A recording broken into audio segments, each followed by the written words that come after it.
안녕하세요. 깊이 있는 지식과 흥미로운 이야기로 여러분의 세상을 넓혀드리는 시간입니다. 밤하늘의 별을 보며 혹은 거친 파도가 치는 바다를 보며 저 너머에 어떤 이야기가 숨어 있을지 상상해 본 적 있으신가요? 오늘 우리는 시간의 강을 거슬러 인간 세상 저 높은 곳, 천둥과 예언, 질투와 운명이 뒤엉킨 신들의 세계로 여행을 떠나려 합니다. 바로 고대 그리스 신들의 이야기입니다. 우리는 올림포스의 신들과 그 이전의 거인 신, 타이탄들의 서사를 따라가며 하늘과 땅을 빚어낸 그들의 복잡하고도 매혹적인 관계를 탐험할 것입니다. 이것은 창조와 권력, 사랑과 복수, 그리고 그 사이에 존재하는 인간적인 모든 감정들에 대한 신화입니다. 오늘 이 지혜로운 이야기가 여러분의 마음에 울림을 준다면 좋아요와 구독으로 저희의 여정에 동행해 주십시오. 여러분의 작은 응원 하나하나가 더 깊고 풍부한 이야기를 만들어 나가는데 큰 힘이 됩니다.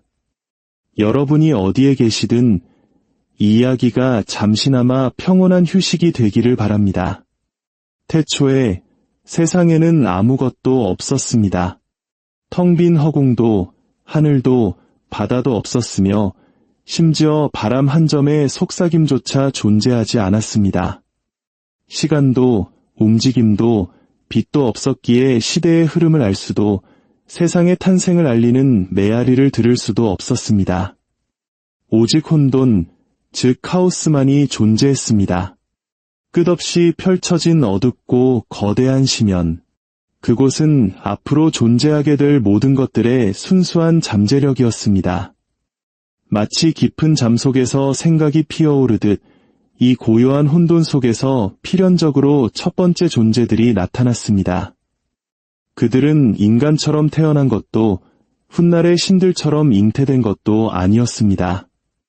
그들은 갑작스럽고 완전한 형태로 각자 존재의 근원적인 힘을 상징하며 세상의 모습을 드러냈습니다. 가장 먼저 나타난 것은 대지 그 자체인 가이아였습니다. 광활하고 묵직하며 단단하고 비옥한 모든 생명이 발딛고 서게 될 영원한 땅이었습니다. 그녀와 함께 만물 아래 가장 깊은 구덩이이자 훗날 신들의 감옥이 될 운명을 지닌 어둡고 헤아릴 수 없는 심연 타르타로스가 솟아났습니다.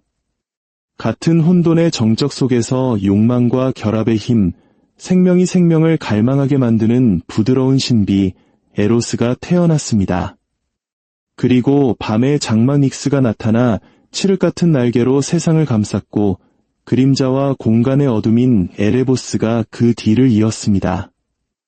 이 형태 없는 시작으로부터 우주는 스스로 모습을 갖추기 시작했습니다.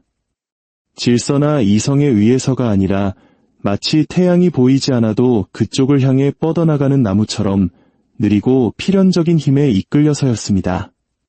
태초의 존재 중 가장 먼저이자 가장 위대했던 가이아는 자신의 몸 안에서 하늘을 수놓을 자식을 낳았습니다. 바로 하늘의 신 우라노스입니다. 그는 광활하고 별이 총총한 하늘 그 자체였고 영원히 그녀 위에서 둥근 지붕을 이루었습니다.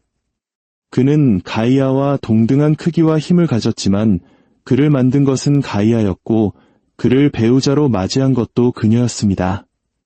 땅과 하늘의 첫 번째 결합.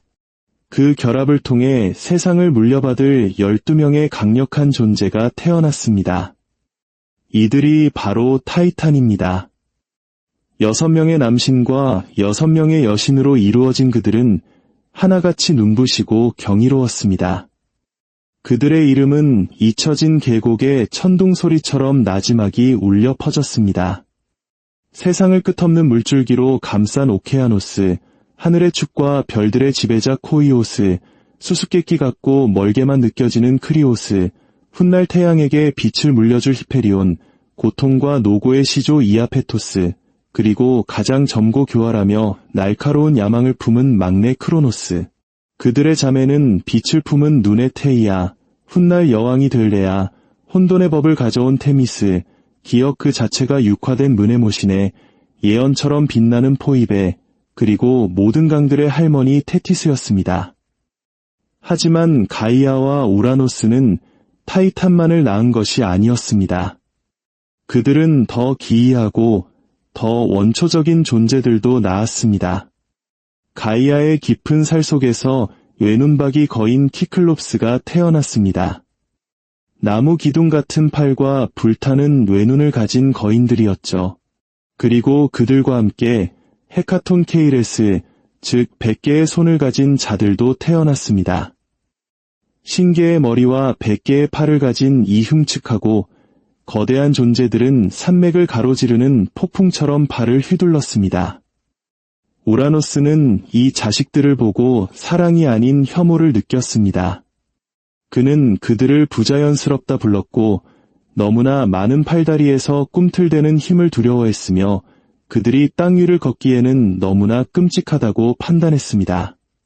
그래서 그는 자식들을 다시 가이아의 자궁 속으로 타르타로스의 어둠 속으로 밀어넣었습니다. 그녀의 몸 깊숙이 묻어버리면 잊힐 것이라 믿었습니다. 가이아는 그 무게에 신음했습니다. 배는 아팠고 혈관은 터질 듯 팽팽했습니다. 한때 우라노스를 사랑했지만 그가 주는 고통은 그녀의 마음을 차갑게 식혔습니다. 자식들은 그녀의 깊은 곳에서 묶인 채 눈먼 채로 비명을 질렀고 젖은 재 밑에서 불씨가 타오르듯 그녀의 분노는 커져만 갔습니다. 대지 그 자체인 가이아는 복수를 계획했습니다. 그녀는 타이탄 아들들에게 조용히 호소하며 한 명이 일어나 하늘을 치라고 간청했습니다. 하지만 두려움이 그들의 입을 막았습니다. 우라노스는 만물 위에 군림했고 강력한 타이탄들조차 그의 시선 아래에서 떨었습니다. 오직 한 명만이 대답했습니다. 가장 젊고 날카로우며 고통이나 예언 앞에서도 눈 하나 깜빡하지 않던 크로노스가 앞으로 나섰습니다. 기쁘면서도 비장한 마음으로 가이아는 그를 위해 가장 단단한 아담한트로 낫을 벼렸습니다. 차갑고 구부러진 그 낫은 달빛처럼 빛나며 신의 피에 목말라 있었습니다. 크로노스는 그 무기를 들고 숨어 기다렸습니다. 어느 날 저녁 우라노스가 가이아와 동침하기 위해 내려왔을 때 욕망에 이끌려 배신을 눈치채지 못한 그 순간 크로노스는 숨어있던 곳에서 뛰쳐나와 낫을 휘둘렀습니다. 단 한 번의 끔찍한 일격으로 그는 아버지의 남성을 잘라냈고 하늘은 비명을 질렀습니다. 우라노스의 피는 땅에 튀고 바다 위에서 거품을 일으켰습니다. 피가 떨어진 땅에서 가이아는 다시 아이를 낳았습니다. 눈에서는 피눈물을 흘리고 머리카락은 뱀으로 얽힌 검은 옷을 입은 복수의 여신들 에리니에스가 솟아났습니다. 산에 발을 딛고 밤처럼 오래된 분노를 품은 거인족 기간테스도 태어났습니다. 그리고 바다에서 잘린 살점 주위로 하얗게 일어난 거품 속에서 다 자란 여신이 솟아올랐습니다. 바로 웃음과 치명적인 매력을 지닌 아프로디테. 그녀는 자궁이 아닌 피와 소금과 하늘에서 태어났습니다. 우라노스는 세상을 떠나 하늘로 물러나며 마지막 숨으로 크로노스를 저주했습니다. 그는 크로노스 또한 자신의 자식에게 왕좌를 빼앗길 것이며 운명의 수레바퀴는 언제나 그렇듯 가장 강한 자마저 가루로 만들 것이라고 외쳤습니다. 하지만 크로노스는 그저 웃을 뿐이었습니다. 피로 물든 왕관을 쓰고 자신을 왕으로 만든 낫을 든 채 그는 잘린 살점을 바다에 던지고 형제자매들에게로 향했습니다. 우라노스의 시대는 끝났습니다. 타이탄의 시대가 시작된 것입니다. 세상은 아직 젊었지만 이미 배신과 고통, 야망과 예언을 알게 되었습니다. 신이 피를 흘리고 어머니가 음모를 꾸미고 아들이 왕이 될 수 있는 세상에서 이것은 결코 마지막 비극이 아닐 것이었습니다. 우라노스가 쫓겨나고 그의 비명이 우주 저편에서 아직 메아리 치는 동안 크로노스는 형제들 사이에 우뚝 섰습니다. 그의 손에는 아담한트낫이 묵직하게 들려 있었고 주위의 공기는 침묵으로 가득 찼습니다. 정식 대관식도 하늘의 축복도 없었습니다. 그는 그저 왕이었습니다. 더 강한 힘이 이전의 권력을 무너뜨렸을 때 모든 폭군이 그러하듯이 말이죠. 형제자매들은 그를 사랑이 아닌 겨울이 오기 직전 나뭇잎에 서리처럼 맺히는 날카롭고 번뜩이는 두려움으로 바라보았습니다.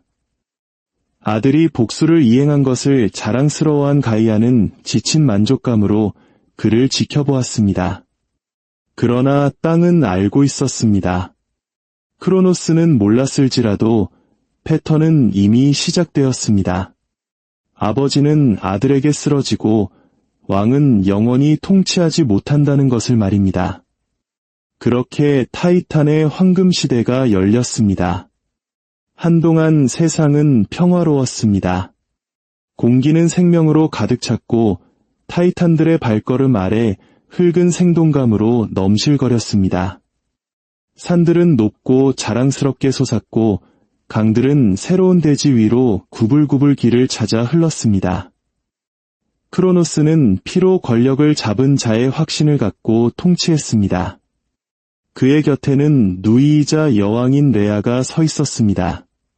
그녀는 별빛처럼 고귀하고 차가웠으며 그 표정을 읽을 수 없었고 그녀의 침묵은 심해처럼 깊었습니다. 하지만 예언은 잠들지 않습니다. 예언은 기다립니다. 모든 왕좌의 가장자리에 달라붙어 그 위에 앉은 자의 뼛속까지 스며듭니다. 크로노스는 모든 힘과 권세에도 불구하고 아버지가 마지막 숨결의 시간 너머로 저주처럼 던진 말을 잊을 수 없었습니다. 언젠가 크로노스의 아들이 그에게 반기를 들 것이라는 예언 말입니다. 마치 자신이 우라노스에게 그랬던 것처럼 밤의 고요 속에서 속삭이는 그 생각은 그의 마음속에서 가시 돋친 덩굴처럼 자라나 해가 갈수록 그의 정신을 옥죄었습니다. 그래서 크로노스는 조심성이라는 이름 아래 잔인하게 행동했습니다.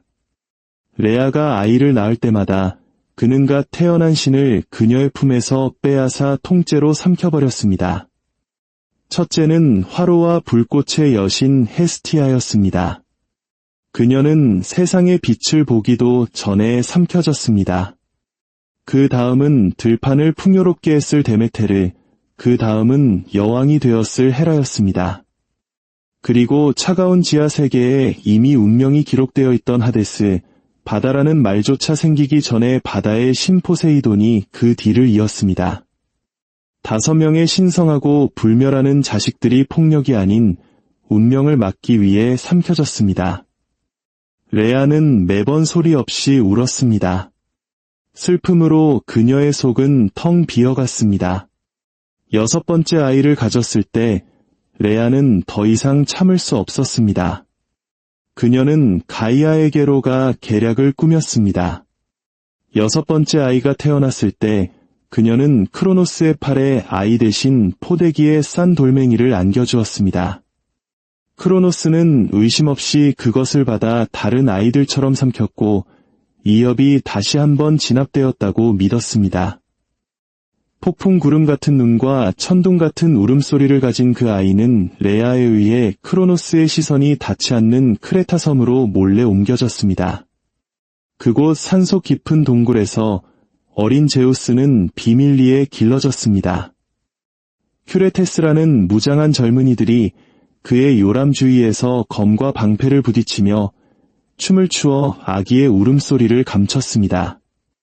염소 아말테이아는 신성한 젖을 먹였고 님프들은 그를 성스러운 물로 씻기며 별들의 이야기를 들려주었습니다. 제우스는 성장하면서 힘과 함께 하늘의 분노를 키워나갔습니다. 그는 자신의 출생과 삼켜진 형제들과 아버지가 대신 삼킨 돌멩이에 대해 알게 되었습니다. 그리고 그는 동굴의 차가운 밤 속에서 맹세했습니다. 자신에게는 같은 운명이 닥치게 하지 않겠다고.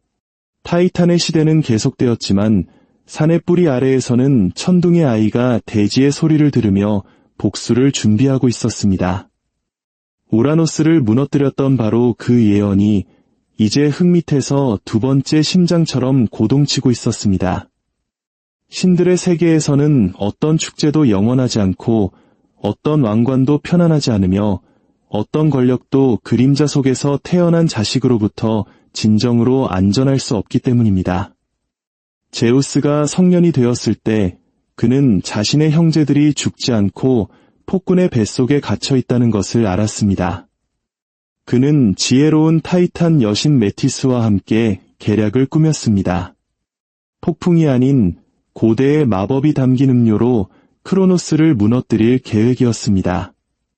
제우스는 분노의 참모습이 아닌 겸손한 하인의 모습으로 독이 든 술잔을 들고 나타났습니다. 오만하면서도 지쳐있던 크로노스는 의심 없이 그 술을 마셨고 세상은 변했습니다. 먼저 그의 목에서 돌멩이가 굴러나왔습니다. 그리고 신들이 나타났습니다. 마치 시간이 흐르지 않은 것처럼 그저 꿈을 꾸고 있었던 것처럼 완전한 모습으로 세상에 돌아왔습니다. 헤스티아, 데메테르, 헤라, 하데스, 포세이돈. 그들은 고통의 도가니에서 빚어진 불멸의 존재로 나타났습니다. 그들은 제우스 곁에 신하가 아닌 동등한 존재로 섰습니다. 그렇게 티타노마키아, 즉 하늘을 찢고 땅을 가른 전쟁이 시작되었습니다. 10년 동안 계속된 이 전쟁은 세상의 뼈대를 뒤흔들었습니다. 한쪽에는 크로노스가 이끄는 타이탄들이, 다른 한쪽에는 젊음의 분노와 반란의 정의로 불타는 올림포스의 신들이 섰습니다. 처음에는 타이탄들이 우세했습니다. 그러나 대지의 여신 가이아는 제우스에게 그의 아버지가 한때 묻어버렸던 동맹군들을 상기시켜 주었습니다. 제우스는 타르타로스의 깊은 곳으로 내려가 고통의 사슬에 묶여있던 100개의 손을 가진 헤카톤 케이레스와 외눈박이 키클롭스를 해방시켰습니다. 그들은 보답으로 제우스에게 선물을 주었습니다. 키클롭스는 하늘의 분노에 걸맞은 무기를 벼렸습니다. 제우스를 위해 천둥 번개를, 포세이돈을 위해 바다를 휘젓고 땅을 부술 수 있는 삼지창을, 하데스를 위해 쓰는 이를 보이지 않게 만드는 어둠의 투구를 만들어 주었습니다. 무장한 올림포스 신들은 반란군이 아닌 운명의 신으로 다시 일어섰습니다. 전쟁의 마지막 나날들은 묵시록과 같았습니다.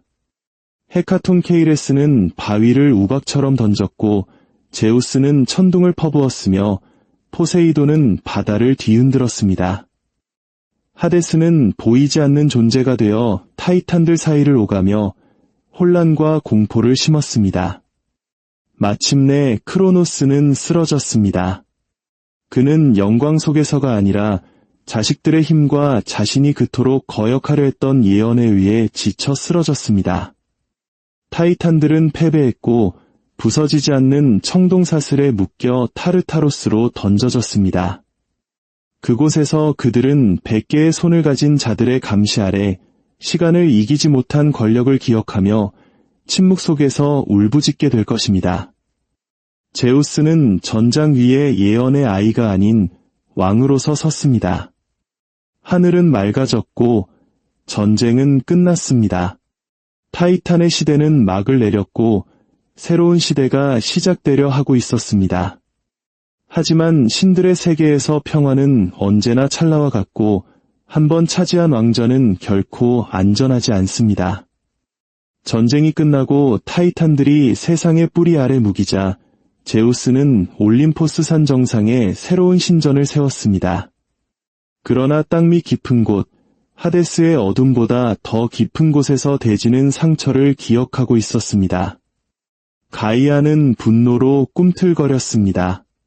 그녀는 올림포스 신들을 도왔지만 충성은 제우스의 것이 아니었습니다. 그녀의 충성은 균형과 복수, 그리고 무너진 옛 질서를 향한 것이었습니다. 세상의 심장부에서 가이아는 타르타로스를 불러내 함께 마지막 아들을 낳았습니다. 그는 지배하기 위해서가 아니라 파괴하기 위해 태어났습니다. 그의 이름은 티폰이었고 그토록 거대하고 끔찍한 존재는 어떤 신도 본 적이 없었습니다. 그의 몸은 산보다 컸고 머리는 별에 닿았으며 허벅지에서는 뱀들이 꿈틀거렸습니다. 그의 목소리는 수천 마리 짐승의 비명이었고 눈은 불길로 타올랐습니다. 티폰이 심연에서 솟아오르자 바다는 물러섰고 산들은 갈대처럼 휘었습니다. 올림포스의 신들은 그를 보고 절망했습니다. 많은 신들이 도망쳤습니다. 오직 아테나와 제우스만이 굳건히 서서 그의 왕좌를 지키려 했습니다. 제우스는 티폰과 홀로 맞섰습니다. 그 싸움은 재앙과도 같았고 세상의 모든 영역에 그 메아리가 울려 퍼졌습니다. 티폰은 산을 돌멩이처럼 던졌고 제우스는 폭풍으로 맞섰습니다. 제우스는 티폰을 쓰러뜨렸지만 티폰은 다시 일어났고 약해진 틈을 타신들의 왕을 제압했습니다. 그는 제우스의 손과 발에서 힘줄을 찢어내 그를 무력하게 만들고 동굴에 가두었습니다. 하지만 헤르메스와 판이 몰래 동굴로 들어가 제우스의 힘줄을 훔쳐 되돌려 주었습니다. 다시 힘을 되찾은 제우스는 분노 속에서 일어섰습니다. 하늘은 검게 변했고 별들은 가려졌으며 대지 자체도 숨을 죽였습니다. 마지막 결전에서 제우스는 온 힘을 다해 번개를 티폰의 심장에 던졌습니다. 티폰은 비명을 지르며 쓰러졌고 제우스는 그를 시칠리아의 에트나 산 아래에 가두었습니다. 그의 몸은 녹은 돌에 묶였고 그의 숨결은 연기가 되어 분출되며 그의 분노는 아직도 그 화산의 진동으로 남아있다고 전해집니다. 괴물을 물리친 제우스는 올림포스의 왕이자 구원자로 돌아왔습니다. 도망쳤던 다른 신들은 침묵 속에서 돌아와 그의 앞에 무릎을 꿇었습니다. 이제 올림포스는 제우스의 것이었습니다. 권리가 아닌 정복에 의해서 말이죠. 왕좌는 그의 것이었지만 그는 가이아가 항상 알았던 것을 깨달았습니다. 세상은 기억하고 용서하지 않으며 가장 위대한 신조차도 발밑 깊은 곳, 괴물들이 불을 꿈꾸고 미래가 침묵 속에서 기다리는 곳을 항상 경계해야 한다는 것을 말입니다. 그렇게 낡은 시대의 피가 아직 마르지 않은 땅 위에서 크로노스의 세 아들은 모여 모든 존재의 지배권을 나누기 위해 제비를 뽑았습니다. 제우스에게는 하늘과 올림포스의 왕좌가, 포세이돈에게는 끝을 알 수 없는 깊은 바다가, 그리고 장남이자 가장 어두운 하데스에게는 죽은 자들이 침묵과 기억 속을 떠도는 지하 세계가 돌아갔습니다. 그렇게 세상에는 처음으로 질서가 세워졌습니다. 제우스는 폭군이 아닌 균형의 수호자, 정의의 집행자, 폭풍과 하늘의 신으로 군림했습니다. 그는 맹세를 신성하게 여겼고 운명의 여신들을 임명하여 모든 필멸자와 불멸자의 삶의 실을 작게 했습니다. 그는 또한 인간을 위해 신들의 불을 훔친 프로메테우스를 벌하여 세상의 가장자리 산에 묶어두고 매일 독수리가 그의 간을 쪼아 먹게 하는 영원한 고통을 내렸습니다. 이는 제우스가 정의한 정의였습니다. 그리고 불을 훔친 인류를 벌하기 위해 그는 신들에게 명하여 판도라라는 새로운 존재를 만들게 했습니다. 그녀는 모든 신들로부터 선물을 받아 헤아릴 수 없이 아름다웠지만 그녀와 함께 온 봉인된 항아리에는 세상이 알지 못했던 모든 슬픔이 담겨 있었습니다. 그녀가 항아리를 열자 질병, 기근, 슬픔, 배신, 전쟁이 쏟아져 나왔습니다. 오직 희망만이 마지막 속삭임처럼 항아리 안에 남아 있었습니다. 그렇게 필멸자들의 시대는 순수함이 아닌 지식과 투쟁, 그리고 두려움 속에서 진정으로 시작되었습니다. 제우스는 올림포스에서 인간들의 느린 행진을 지켜보았습니다. 그는 오만한 자를 벌하고 경건한 자에게 상을 주며 불씨가 꺼지지 않도록 세상을 움직였습니다. 올림포스 산 정상, 신들의 위대한 전당에서 제우스는 하늘과 땅을 다스렸습니다. 그의 곁에는 천둥이 아닌 얼음으로 둘러싸인 헤라가 서 있었습니다. 그의 누이이자 여왕, 결혼과 주권, 그리고 신성한 복수의 여신이었죠. 그들의 결합은 사랑이 아닌 권력으로 맺어졌습니다. 제우스는 위험에도 불구하고 욕망의 신이었습니다. 그는 아름다움, 지혜, 노래, 그리고 육체를 탐했고 그 욕망이 이끄는 곳이라면 어디든 갔습니다. 헤라는 자신의 지위를 지키며 그 모든 것을 지켜보았습니다. 그녀는 언제나 알고 있었습니다. 그녀의 침묵은 무지가 아니라 분노로 변한 인내였습니다. 헤라의 복수는 빠르지 않았습니다. 그것은 느리고 정확했습니다. 그녀는 제우스를 치지 않았습니다. 그녀는 그가 사랑하는 것들, 즉 비극적인 운명을 짊어진 그의 정부들과 그들의 자식들을 쳤습니다. 한 번은 헤라가 다른 신들을 모아 제우스에게 반란을 일으키기도 했습니다. 그들이 잠든 제우스를 사슬로 묶었지만 바다의 님프 테티스가 100개의 손을 가진 브리아레오스를 불러와 그 사슬을 쉽게 끊어버렸습니다. 분노한 제우스는 헤라를 하늘에 매달아 버렸지만 이내 풀어주었습니다. 사과도 화해도 없었습니다. 그저 그들의 통치가 나란히 서는 것에 달려있다는 것을 아는 군주들 사이에 무언의 휴전만이 있었을 뿐입니다. 그들의 자녀들은 수는 적었지만 강력했습니다. 폭력적이고 충동적인 전쟁의 신 아레스, 젊음의 여신 헤베, 출산의 여신 에일레이티아, 그리고 추한 외모 때문에 올림포스에서 쫓겨난 헤파이스토스. 올림포스의 왕가는 필멸자 왕조와 다르지 않았습니다. 자랑스럽고 분열되었으며 피와 짐으로 묶여 있었습니다.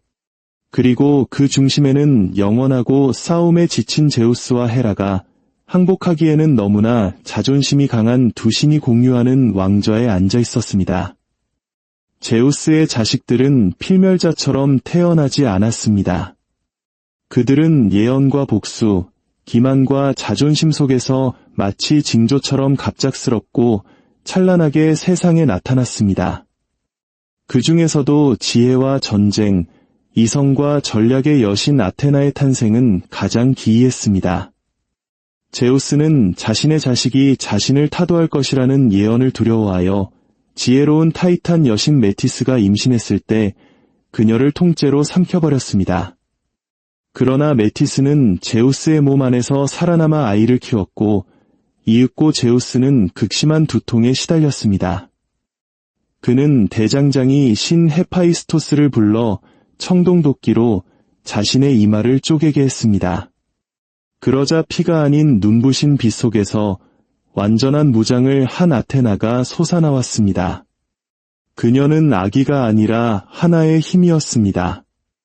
그 순간부터 그녀는 제우스가 가장 사랑하는 딸이 되었습니다. 아테나는 전쟁의 여신이었지만 아레스처럼 광란을 즐기지 않았습니다. 그녀는 장군들의 영역, 즉 전략과 규율을 상징했습니다. 그녀는 또한 도시의 여신으로 건축, 조선, 직조, 쟁기 등 문명의 기술을 인간에게 전수했습니다. 특히 아테네 시는 그녀의 이름을 따서 지어졌고 그녀는 그 도시를 지혜로 지켰습니다. 그러나 아테나 역시 교만했습니다. 리디아의 소녀 아라크네가 자신의 직조 기술이 아테나보다 뛰어나다고 자랑하자 아테나는 그녀와 대결을 펼쳤습니다. 아라크네가 신들의 죄악을 수놓은 완벽한 테피스트리를 짜내자 굴욕감을 느낀 아테나는 그녀를 거미로 만들어 영원히 실을 잡는 벌을 내렸습니다. 아테나는 영원한 처녀로 남았습니다. 그녀는 페르세우스가 메두사를 죽이도록 돕고 오디세우스가 집으로 돌아가도록 인도했으며 헤라클레스에게 힘을 주었습니다. 그녀는 따뜻하지도 잔인하지도 않았습니다. 그녀는 이성의 냉철함, 심판의 침묵, 법의 결의 그 자체였습니다. 아테나가 침묵과 비속을 걷는 동안 아레스는 피와 불길의 광란 속에서 전장을 누볐습니다. 제우스와 헤라의 아들인 그는 전략이 아닌 가장 원초적이고 잔혹한 형태의 전쟁 그 자체였습니다. 그는 명예를 보상하지도 비겁함을 벌하지도 않았습니다. 그에게 중요한 것은 오직 충돌과 비명, 살과 칼날의 마찰뿐이었습니다. 그의 곁에는 공포의 신 포보스와 테러의 신 데이모스, 그리고 전투의 여신 애니오가 함께했습니다. 그리스인들은 그를 존경하기보다 두려워했습니다. 그럼에도 아레스는 사랑을 할 수 있었습니다. 그는 바다 거품에서 태어난 사랑과 미의 여신 아프로디테를 갈망했습니다. 그녀는 대장장이 신 헤파이스토스의 아내였지만 아레스와 비밀리에 사랑을 나누었습니다. 이 사실을 알게 된 헤파이스토스는 보이지 않는 그물을 만들어 그들을 침대 위에서 사로잡고 모든 신들 앞에서 그들의 수치를 드러냈습니다. 모욕감에 아레스는 전쟁터로 돌아가 더욱 거센 분노로 싸웠지만 트로이 전쟁에서는 아테나의 가호를 받은 필멸자 디오메데스에게 상처를 입고 비명을 지르며 올림포스로 도망쳤습니다. 제우스는 그를 꾸짖으며 가장 미운 자식이라 불렀습니다. 그러나 전쟁은 결코 끝나지 않기에 아레스는 계속 존재합니다. 모든 분노의 외침과 어둠 속에서 번뜩이는 칼날, 병사들이 떨리는 손으로 칼을 가는 모든 전쟁터에 그는 존재합니다. 고귀하지도 현명하지도 않지만 필요한 존재로서 말입니다. 제우스의 통치 아래 세상에는 또 다른 한 쌍의 쌍둥이가 태어났습니다. 그들은 타이탄의 딸 레토와 제우스 사이에서 태어났지만 헤라의 질투로 인해 태양 아래 어떤 땅에서도 환영받지 못했습니다. 레토는 떠다니는 섬 델로스에 이르러서야 아이를 낳을 수 있었습니다. 먼저 태어난 것은 사냥과 야생, 달빛의 여신 아르테미스였습니다. 그녀는 태어나자마자 어머니를 도와 남동생의 출산을 도왔습니다. 그리고 뒤이어 예언의 외침과 함께 아폴론이 태어났습니다. 그는 태어나자마자 델포이로 가서 고대의 뱀 파이톤을 죽이고 그곳에 자신의 신전을 세웠습니다. 그곳의 신탁은 왕과 전사들에게 미래를 알려주는 지혜의 원천이 되었습니다. 아폴로는 이성과 균형, 시와 음악, 질서의 신이었습니다. 그러나 그는 자비롭지만은 않았습니다. 자신을 배신한 연인을 죽이고 모욕한 자들에게는 역병을 내렸습니다. 그의 사랑은 언제나 비극으로 끝났습니다. 님프 다프네는 그를 피해 월개수로 변했고 그는 그 잎을 영원한 갈망의 상징으로 머리에 썼습니다. 그의 쌍둥이 누이 아르테미스는 아폴론의 거울과도 같았습니다. 그가 질서를 가져오면 그녀는 자유를 지켰고 그가 낮을 다스리면 그녀는 달빛의 고요한 불꽃이 되었습니다. 그녀는 제우스에게 영원한 처녀성을 맹세하고 산과 야생의 지배자가 되었습니다. 그녀는 동물의 수호자이자 어린 소녀들의 후원자였지만 자신의 신성한 영역을 침범하는 자에게는 가차 없었습니다.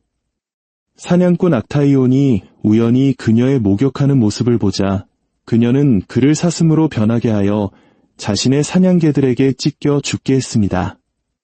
그녀는 자비보다는 공정함을 중시했으며 그녀의 분노는 신속하고 치명적이었습니다. 올림포스의 신들 중 가장 많은 상처를 안고 산 신은 대장장이 헤파이스토스였습니다. 추한 외모 때문에 태어나자마자 어머니 헤라에게 버림받은 그는 바다의 여신들에게 구조되어 비밀리에 자랐습니다. 그는 불과 망치를 다루는 법을 배워 경이로운 작품들을 만들었습니다.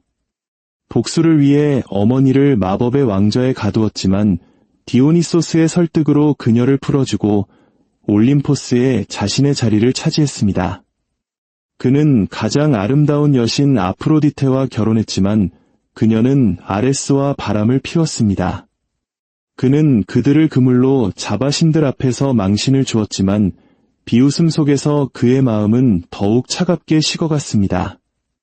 그는 제우스의 방패 아이기스, 헤르메스의 날개 달린 샌들, 아킬레우스의 갑옷 등 신들의 가장 강력한 무기와 도구를 만들었습니다. 그는 왕관을 쓰지 않았지만 모든 왕관을 빚어낸 존재였습니다. 그리고 경계의 신, 헤르메스가 태어났습니다. 그는 태어난 첫날부터 요람을 빠져나와 아폴론의 소를 훔치고 거북이 등껍질로 최초의 악기 리라를 만들었습니다. 그의 재치와 교활함에 감탄한 제우스는 그를 신들의 전령으로 삼았습니다.